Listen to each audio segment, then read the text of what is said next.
Ya pemirsa, kembali lagi di Hidup Sehat. Tadi tayangan mengenai makanan yang berlemak ya Kak Bekti ya. Betul sekali. Penyebab batu empedu nih. Jadi karena yang, makanan berlemak. ya Allah itu lagi enak-enaknya banget, itu enak Iya. semuanya gitu ya Allah. Ada steak, ada gorengan ya kan, ada nasi putih. Dan pokoknya karbohidrat olahan juga Iya, gitu kan, semuanya biasanya enak-enak identik, semuanya ya betul, Allah. biasanya makanan enak itu identik dengan salah satunya adalah lemak ya kan Kak? Iya, betul. Entah itu gorengan Kak atau yang lain-lain. Nah, apakah betul itu adalah penyebab dari batu empedu? Sekarang kita akan berbincang dengan Dr. Firly Nanda, spesialis penyakit dalam. Selamat pagi dokter. Selamat pagi dok. Selamat pagi Dr. Sasha, selamat pagi Kak Waduh, ini Bekti. kita bahas makanan favorit aku nih dok ya. Favorit kita semua. Ya, kita semua juga sih, bener juga ya. Fakta mitos pertama. Oke. Makan makanan berlemak itu adalah faktor utama penyebab yang namanya penyakit batu empedu. Fakta atau mitos? Fakta deh, iya fakta. Kenapa tuh dok? Jadi memang tadi kayaknya di video juga udah disampaikan, memang jadi si cairan empedu ini ada kan sebenarnya fungsi utamanya itu kan memang kalau kita makan makanan yang berlemak, dia akan menghancurkan gitu. Jadi dia akan memetabolisme si lemak tersebut. Nah, jadi kalau kita bayangkan kalau lemaknya terus-terusan berlebihan dikonsumsi sehingga akan menyebabkan si cairan empedu tadi tuh bereaksinya berlebihan nih, sehingga bisa menyebabkan penumpukan. Jadi itu proses dari si cairan empedu dan lemak yang di metabolisme tersebut akan menumpuk di kantong empedu, sehingga itu yang menyebabkan muncul terjadinya batu. Walaupun ada beberapa mekanisme yang lain ya, tapi itu mekanisme utamanya. Aku sebagai orang awam ini, kalau sebenarnya empedu itu tuh untuk apa sih dok? Empedu itu kalau kantung empedunya dia adalah untuk menyimpan gitu sebagai wadah cairan empedu yang diproduksi dari hati, disimpan di situ sampai nanti kalau kita ada makanan yang berlemak maka akan dilepaskanlah cairan empedu yang disimpan untuk memetabolisme si lemak-lemak tersebut. Itu fungsinya. Gitu. Nah, kalau berlebihan dengan lemak ya dokter ya.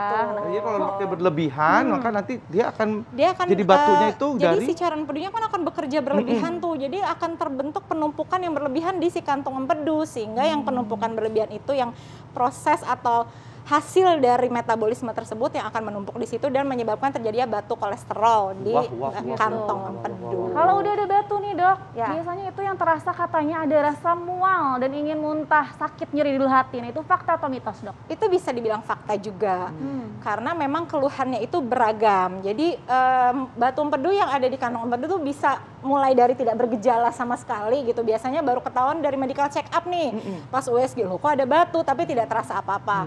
Nah, sampai gejala yang muncul itu adalah mulai dari nyeri. Sebenarnya terutama nyerinya di perut kanan atas kanan atas di mana letak kantong empedu ada di situ.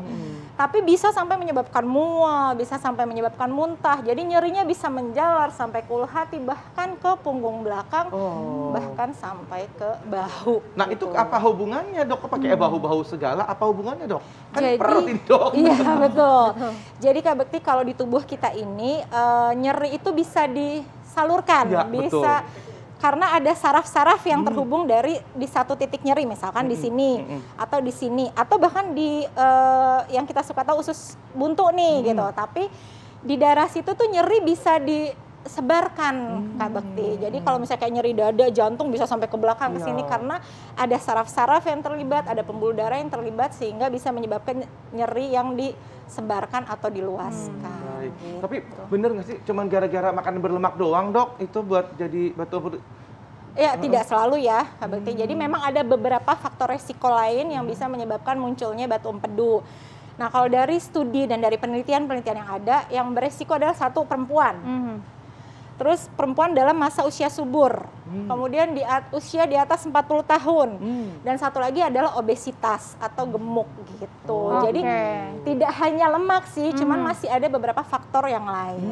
Mungkin kita akan membahas lebih lanjut lagi ya dok ya. Nah, pemirsa pasti penasaran, jangan kemana-mana, tetap di Hidup Sehat. Ya, kembali lagi di Hidup Sehat pemirsa, kita masih membahas tentang batu empedu nih bersama dengan Dr. Firly. Tadi kita bahas orang-orang yang lebih beresiko tinggi untuk mengalami batu empedu tuh dok. Tadi apa aja dok? Perempuan. Perempuan. Gender perempuan nih. Kemudian usia di atas 40 tahun. Usia di atas 40. Kemudian obesitas dan kemudian wanita-wanita yang dalam masa usia subur atau fertil ya. Oke, gitu. jadi pada saat kalau ada faktor risiko ini harus lebih waspada ya dok ya. Jadi bukan hanya dari lemak saja, tapi faktor-faktor risiko yang lain juga. Nah dok, kalau misalkan ada kayak semacam makanan-makanan yang mengandung omega 3 tinggi, seperti itu apakah juga bisa membuat batu empedu juga dok? Oh tidak Tidak itu ya? tidak bisa membuat itu. Karena kan omega 3 kan bagus kan ya gitu loh. Justru dia kan rendah lemak, jadi tidak membuat resiko terbentuknya batu empedu. Oh gitu tuh. Jadi ya akhirnya kalau misalnya ada yang merasa bahwa kadang-kadang kan kuning telur gitu kan dikiranya kan kayak tadi tuh ya diinformasikan bahwa ternyata kuning telur itu kolesterol gitu kan ternyata. Tapi ternyata kalau memang omega 3-nya tinggi, maka tidak akan membuat batu empedu atau kolesterol ya dok? Iya, Justru betul. bagus ya. Justru bagus malah. Tadi ya baik dokter. Lalu selanjutnya ini fakta mitos berikutnya nih Kak Bekti. Ya. Tadi apa ya Kak Bekti fakta mitos berikutnya? Nah, pengangkatan empedu itu akan dilakukan jika sudah mengganggu aktivitas dan kesehatan seseorang. Fakta atau mitos, dok? Fakta. Fakta.